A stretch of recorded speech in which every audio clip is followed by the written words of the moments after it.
Rodney is, where is my thing? All right, Rodney has been with the University of Tasmania since 1999, initially providing IT support to various schools before transferring to the library, where he has held a variety of positions, including IT support, web manager, and manager of library systems.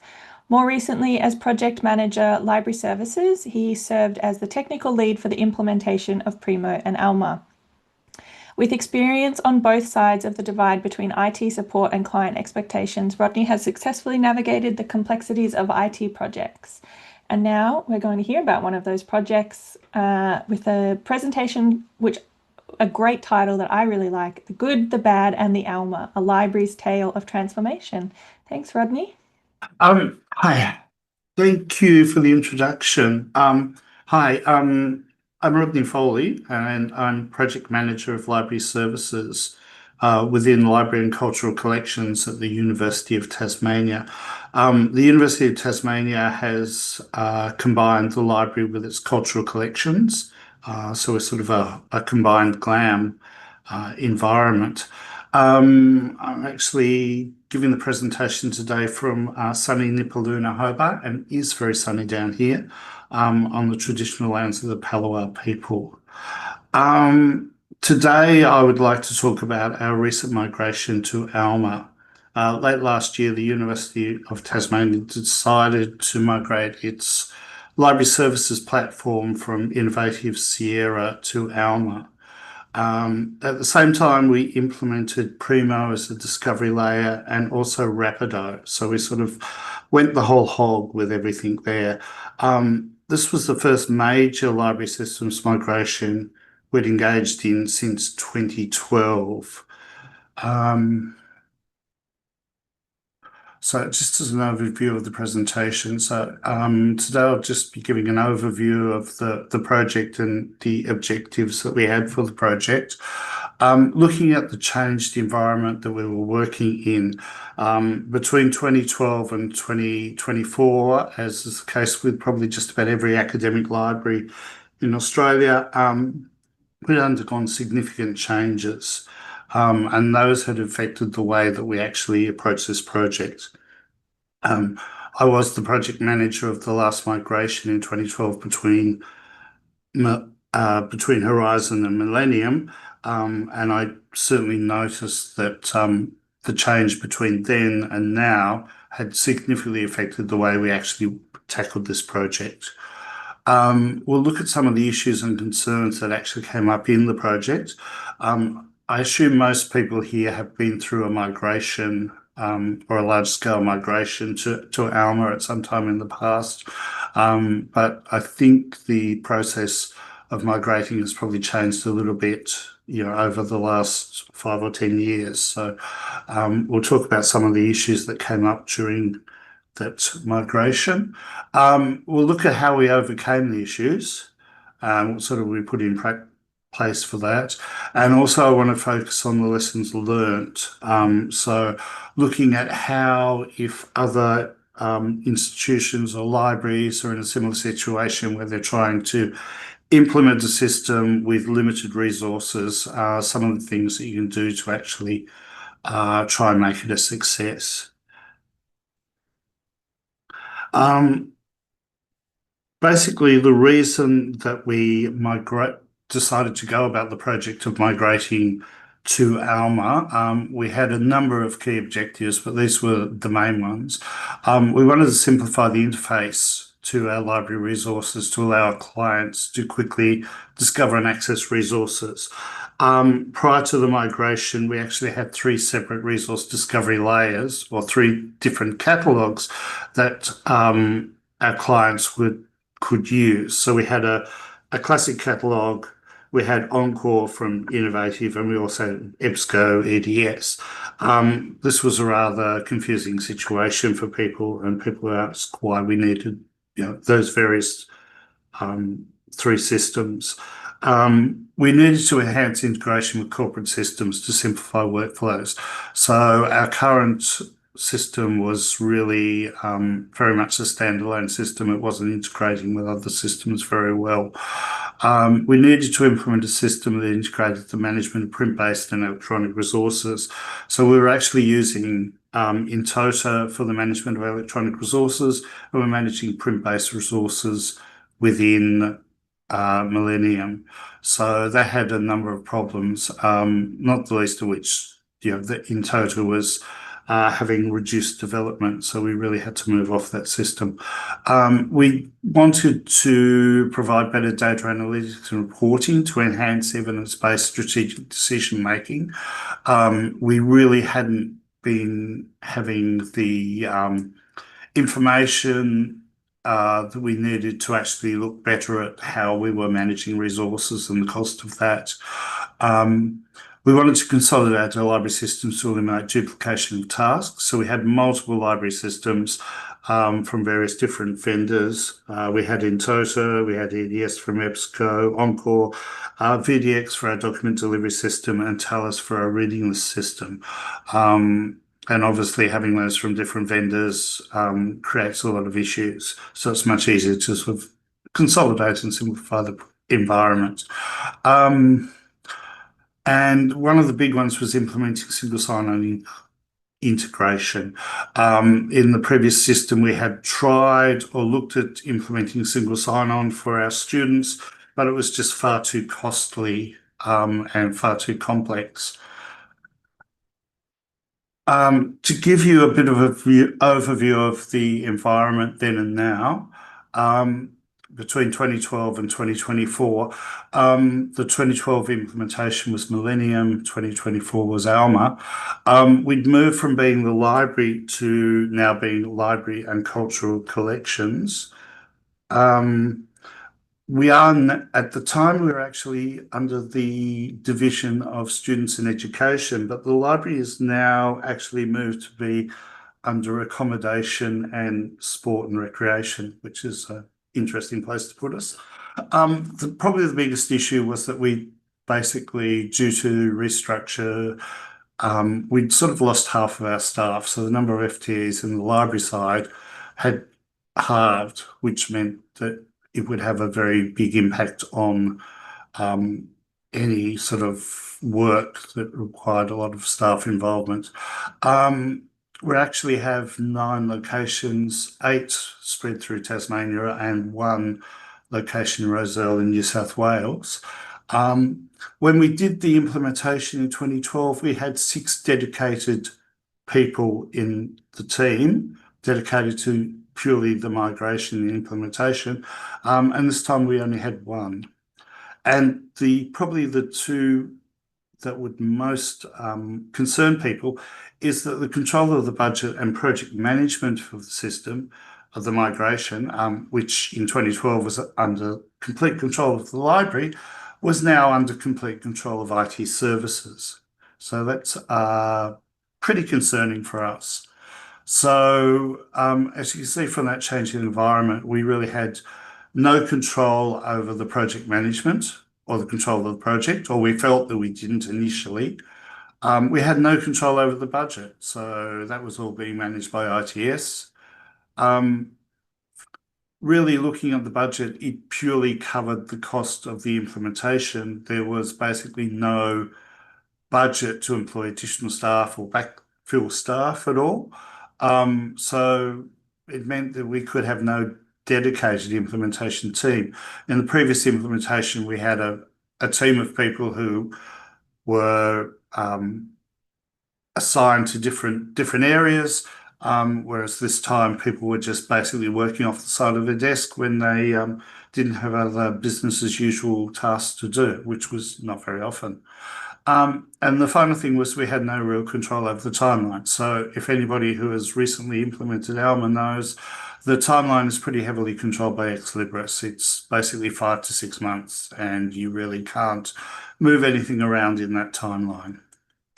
So that really, I suppose, going into the project made us feel a little bit like this. It was the great unknown, and we were sort of the very small person there trying to navigate this problem. just as a quick aside, this is sort of similar to a poster that was created by a state computer centre in the 90s, where they produced this poster for their clients, and it had no wording on it, but they were basically assuming that everybody, their clients, would recognise that the computer centre was the brave knight and protecting them from the dragon. But unfortunately, the clients didn't see it that way. They see a complete 180 degrees and saw themselves as the rather terrified knight being attacked by the computer centre. So I think the moral in that is that you can't really judge this from your own perspective. You also got to look at the other perspective and the other person's perspective as well. So how do we deal with these initial concerns? One of the really big things that happened was that we integrated the project manager, who was from ITS, into the library team and into the library environment. Without doing this, I think we would have completely failed. Because we didn't have staff, the project team structure was quite different. So when we did the implementation with 80 FTEs, we could devote people to be in a team, small teams where that team looked after resources, another team looked after training, another area looked after documentation. We now no longer had the number of people there to actually do that. So pretty much everybody in the library became part of the implementation team. So when they had time, they would actually work on the project. They'd obviously have to coordinate time for team meetings. But this really had one good benefit because it meant that the communication was a lot easier. When we had multiple teams of distinct people working on the project, they would have to communicate what they were doing down the line to those people who weren't on the project. But because now everybody had a role in the project and in the implementation, it meant that the communication flowed a lot easier and a lot quicker between teams. One of the things that we did have control over was the time of actually launching the go live. So even though we had no control over the time frame of the implementation, which was set by Ex Libris, we could determine when we'd go live. And we obviously went for the quietest period we could, which was early December after exams. And one of the things that we got told when we were talking to people in the lead up to the implementation, and also something that Ex Libris said, was don't try and do your own documentation or training material. All the training material and documentation is online. It changes rapidly. You'll never be able to keep up with the changes. So that saved us a lot of time and effort, which in the previous implementation we devoted a lot of time to sort of documenting and training all our staff. A quick overview of the implementation. So we had a project kickoff meeting early in late in May, actually, where we confirmed the timeline and the go live dates. The first task that's done is basically preparing for the creation of the test environment, which is done very early on in the process. And what happens in that is that Ex Libris provide a number of spreadsheets where we define our current configuration, which is then transferred into the Alma configuration. Having gone through obviously Ex Libris having gone through a number of migrations from Sierra to Alma, the process was fairly well defined, and provided that your data was in the normal sort of format in Sierra, then it was fairly easy to, in theory, fairly easy to migrate to Alma, as long as you'd find everything in all of these spreadsheets. So we then provided the data. They created a test environment for us. We then had about 6 or 8 weeks to test that environment, to look at the configuration, to see what needed to be changed. In this period of time, basically, we couldn't do any changes ourselves. If we wanted to change something, we'd have to talk to Ex Libris, basically log a call through the Basecamp system, and they would make the changes for us. So we did all of our testing and then went through the process again of making everything available for the copying and production and creation of production environment. So yeah, and we went live early in December as expected. We had a number of problems that we didn't actually expect initially. One of the biggest things was understanding the difference in terminology between what we were used to in Sierra and in Alma. So even understanding the difference between libraries, locations, circulation desks took us a while to understand that. And because we had to have a grasp of that to work out how we wanted to configure our environment, that sort of caused us some issues. We had definitely trouble coming to terms with the terminology. So yeah, that definitely meant that we weren't really sure about how to configure the system, and we were having to rely on the advice that Ex Libris was providing to us. Patron load turned into an absolute nightmare for us, and I'll go into that in more detail later on. But as we were not only implementing Alma and Primo, but we were also getting ready to implement Rapido at the same time, because VDX, our current document delivery system, was basically coming to an end. We had to consider how we configured the system to both handle the current environment of our students and the library system, and also how we wanted our document delivery through Rapido to be configured. So that took quite a bit of work with IT to look at how we mapped various groups, student groups, so that we could assign people to either groups that did have access to document delivery or not, because not everybody gets access to document delivery. We had issues with the self-issue units, and we probably had at least 100 other things that went wrong. So I'd just like to look at some of the lessons learned from that, and really the best, I think the best thing we had was embedding the project manager within the team. By having the project manager, even though she was from IT and therefore didn't have a library background, by having her actually sit physically with the library staff and hear their conversations every day and hear what they did and how they did things and hear how we wanted to do things, it made it a lot easier because she could understand what we actually wanted. It also meant that she could understand our frustrations with IT and could actually get IT to do things that otherwise we would have had trouble getting them to do. We realized fairly quickly on that we didn't actually need a communications or a change manager. That was one of the major roles in the previous system implementation, but we found that we were initially assigned a communications manager who was working only a few hours a week on our project and who had no background in the library. And for that reason, she really didn't understand the business of the library, and she couldn't communicate to staff what was actually going on in the change. And because our team was so small and everybody was communicating amongst themselves, there was really no need for the communications manager. So that was one interesting thing we found. Having an external person to organise meetings and take minutes is great. I hate both of those things.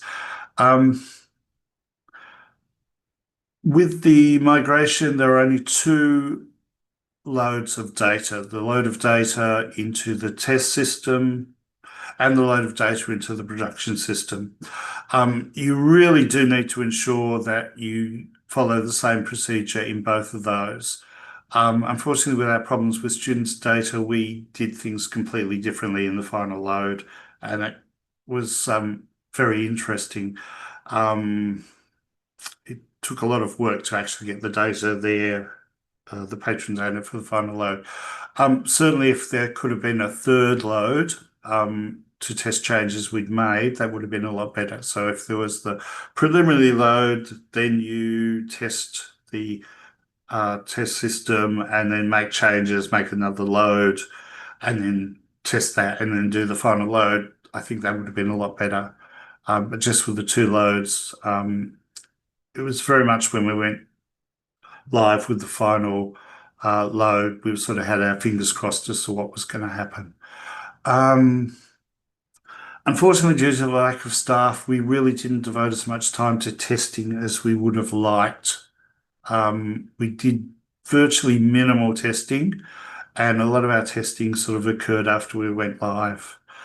Ex Libris has a lot of documentation online, particularly around configuration, how to set things up. But if you're just starting out, it's just too much, and it's very hard to actually work out what is the important stuff and what you should be looking at first, and what is things that you can consider later on in the process. Um, One of the first things, when working with IT, just remember they're under as much pressure as the library is. So yeah, in a project, when you're working with outside people, outside departments, they're under as much pressure as you are. So try and treat them nicely. Fix as many problems as you can go before as you can before go live. So in the period, or after going live, we had 4 weeks of sort of high intensive support from our Ex Libris project manager. You really need to fix as many problems in that time as you possibly can, because once you then transfer over to normal support, you'll find that the responsive list drops very, very rapidly, and we found that out. Um, Obviously, if you're going through a process like that, talk to other libraries that have gone through it. One of the big ones, ITS are better than the library for contract negotiations. There are probably some people on here that are going to disagree with that, but ITS go through an awful lot of software contract negotiations during the course of the year, and there are people that have a lot of experience in negotiating so that you get a better deal, not just price-wise, but in terms of having other things thrown in, like extra training days or things like that. So yeah, RTS are really good for that.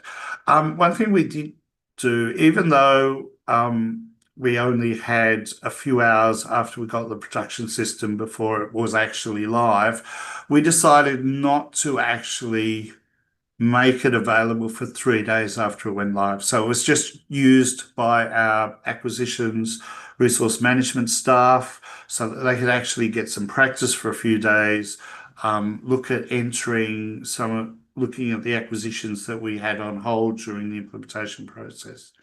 And it gave people a chance to actually use the system without the pressure of clients actually requesting items or doing any of that fulfillment activity. So that was really important. Don't mention Rapido. When we went live, we found that the use of document delivery and Rapido dramatically increased from what we expected, and that really put a big load on our document delivery staff, who handled it magnificently. A final thought. Sometimes we believe we know who the heroes and villains are based on their actions, but this perception may be shaped by our interactions with them. The same applies to project management. By understanding others and treating them as we wish to be treated, we can recognize that there are no villains, only heroes. So Thank you let's very see. much. Oh, sorry. So yeah, that's one final slide. So thank you very much. I would really like to thank the committee for accepting the presentation, but also during our the implementation, we got lots of advice from Monash from the University of Sydney and Newcastle. So thank you very much for your assistance. I'd like to thank our ITS project manager, Joe, all of the staff in Library and Cultural Collections who are magnificent, and also Oksana, our ex-Libris project manager. So thank you. Thank you very much, Rodney. That was a fantastic presentation, and there's been a lot of commentary in the chat around documentation, but Catherine has asked or said that she is curious how you feel about the documentation now that you're on this other side. Is the existing Ex Libris material good enough? I think going through the implementation and the project, we were just swamped by documentation. We didn't really know what to look for. I think now we we went live in December. I think for the first, well, we've been live 6 months. We're starting to better understand. I think we've still got a lot of things to understand in terms of things not working the way we wanted to. So I think it's now better being able to use the documentation. But I think from the initial point of the project, it was just really too much. Yeah. Because we have to make configuration decisions without really understanding the consequences of what we were doing. Yes, yeah. Yep, there's certainly a lot of, when you have a chance to read the chat, there are certainly a lot of comments of different points of view around the documentation, and I think you wouldn't be alone in many of those feelings and thoughts about it. Catherine's added that they had to update and correct a lot of documentation in the first year after implementation. So, yeah, there are benefits to doing it the way you did.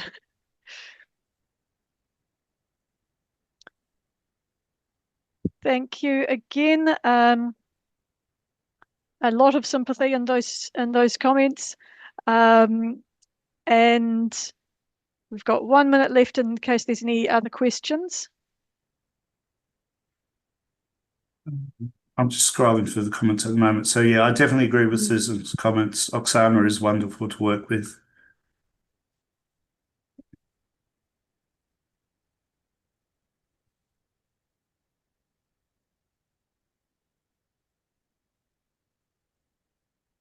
So it seems like, yeah, a lot of people have gone through similar experiences to us with their implementation.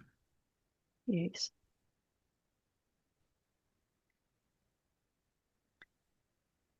Okay, I'm not seeing any new comments.